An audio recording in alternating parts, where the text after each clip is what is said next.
大家好，歡迎嚟到 Power Ticker。近期咧三伏天，高溫持續推升用電嘅負荷，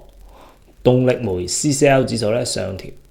海港嘅庫存咧連續處於個低位。礦井嘅維修啦、安全嘅監護咧，令到煤炭嘅供給咧收縮咗，煤價迎嚟咗階段性嘅走強。港股大市震盪回調，資金咧尋找防禦避險嘅辦法，煤炭就成為資金嘅避險港啦。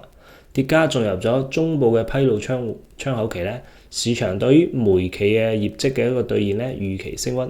好多證券行上調兗鋼能源 H 股嘅目標價，南下北水咧加大配置嘅力度，催化股價上行。基本面裏面咧，公司預告上半年淨利潤大概係72億，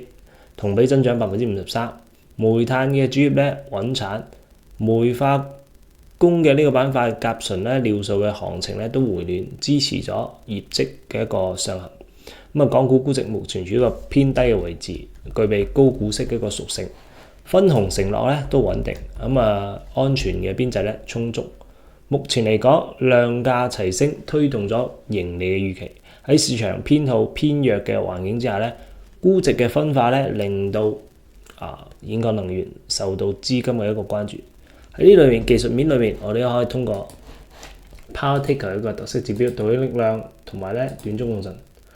觀察到呢個位置出現比較明顯嘅紅色嘅帶嘅呢個收縮，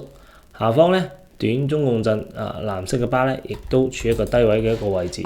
目前嚟講，多頭嘅趨勢咧已經確立咗，但係都需要警惕後期咧氣溫回落帶嚟嘅煤價嘅回調，進而咧壓制股價。記得訂閱加點讚，即可用專屬鏈接享受額外的迎新優享。